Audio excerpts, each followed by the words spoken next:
श्री राम की नगरी अयोध्या वह पावन नगरी है जिसके पांव पखारने के लिए स्वयं सरयू भी व्याकुल रहती है। नागेश्वर नाथ मंदिर इस व्याकुल सरयू के राम पैडी घाट को महत्वपूर्ण बनाता है, जो श्रद्धा और भक्ति का वह संसार है जो भगवान श्री राम के आराध्य भगवान भोले शंकर जी का है। ऐसा कहा जाता है कि जो स्थान काशी में विश्वनाथ जी का है, सौराष्ट्र में जो स्थान सोमनाथ जी का है, वही स्थान अयोध्या में नागेश्वर नाथ जी का है।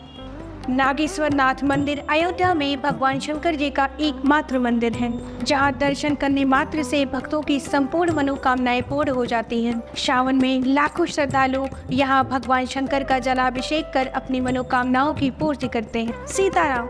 मैं आयुषी द्विवेदी शुभम दर्शन फाउंडेशन में आप सबका हार्दिक स्वागत करती हूँ। मेरे और शुभम दर्शन फाउंडेशन की तरफ से आप सबके श्री चरणों में प्रणाम। आज हम बात करेंगे अयोध्या के एकमात्र शिव मंदिर नागेश्वर नाथ मंदिर के विषय में। लेकिन वीडियो शुरू करने से पहले आप सभी सनातन धर्मियों से मेरी विनम्र आग्रह है कि हमारे शुभम दर्शन चैनल को लाइक और सब्सक्राइब कर हमें अपना प्यार अवश्य दें। ऐसी मान्यता है कि त्रेता युग में जब प्रभु श्री रामचंद्र अयोध्या छोड़कर साकेत प्रस्थान कर रहे थे, तब उन्होंने अपने विशाल साम्राज्य को 8 बराबर भागों में विभक्त कर दिया था, जिसे अपने पुत्र लव और कुश के सिवा अपने बंधुओं के पुत्रों सुबाहु, अंगद, पुष्कर, मणिभद्र, नील और भद्रसेन में बराबर बराबर भागों में बांट दिया था। ऐसा माना जाता है कि कुश जी को कौशाम्बी का राजपाट मिला। कुछ समय पश्चात कुश जी के मन में यह विचार आया कि अयोध्या की नगरी का भ्रमण किया जाए और वे अयोध्या पधारे। सरयू घाट पर स्नान के दौरान उनका कड़ा सरयू नदी में गिर गया और कुश जी बहुत ही व्याकुल हो उठे कि उनका कड़ा कहाँ खो गया।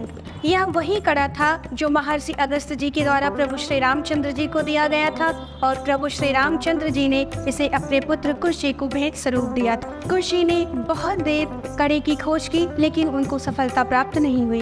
कुश जी का वह कड़ा सरयू के नागराज कुंवर जी को मिला और उन्होंने वह कड़ा अपनी पुत्री को भेंट स्वरूप दे दिया।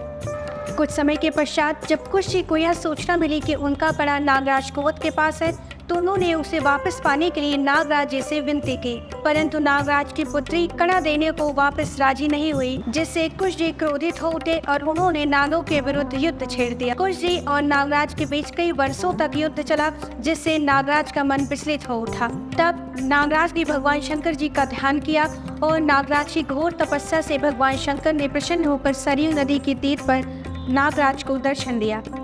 भगवान शिव ने इस युद्ध को समाप्त करने के लिए नागराज को सुझाव दिया कि अपनी पुत्री का विवाह कुश जी के साथ कर दीजिए। तत्पश्चात नागराज ने अपनी पुत्री का विवाह कुश जी के साथ कर दिया और वह कड़ा अब कुश जी का हुआ। क्योंकि नागराज की पुत्री भगवान शंकर की बहुत बड़ी भक्त थी, इसलिए कुश जी ने एक विशाल शंकर जी के मंदिर का निर्माण करवाया, जिसे हम सब आज नागेश्वर नाथ मंदिर के रूप में जानते हैं। अयोध्या का नागेश्वर नाथ मंदिर भारत भूमि पर उपस्थित भगवान शंकर के 108 महत्वपूर्ण मंदिरों में से एक है। आइए जानते हैं अयोध्या में स्थित नागेश्वर नाथ मंदिर में मुख्य त्योहार कौन से मनाए जाते हैं। वैसे तो हर त्योहार यहाँ बहुत ही धूमधाम से मनाया जाता है, किंतु शिवरात्रि के दिन भगवान भोले शंकर का विवाह का आयोजन किया जाता है और भगवान शंकर जी के बारात का प्रमुख आकर्षण बना रहता है। पवित्र श्रावण माह के पहले सोमवार को भव्य झांकी सजाई जाती है। 1051 बत्ती से भगवान शंकर जी की आरती की जाती है और सावन की शुक्ल पक्ष के पूर्णिमा को जयंती के रूप में मनाई जाती है। यहाँ के कपाट सुबह 5 बजे से रात्रि 8 बजे तक भक्तों के लिए खुले रहते हैं। प्रातः की आरती 5 से 5:30 के बीच होती है और रात्रि की आरती 8 से 8:30 के बीच होती है। तो यदि आप भी अयोध्या के एकमात्र शिव मंदिर नागेश्वर मंदिर आना चाहते हैं और भगवान शिव जी की पूजा उपासना कर उनका आशीर्वाद प्राप्त करना चाहते हैं, तो अयोध्या राम अवश्य पधारें और जुड़े रहिए हमारे शुभम दर्शन चैनल से।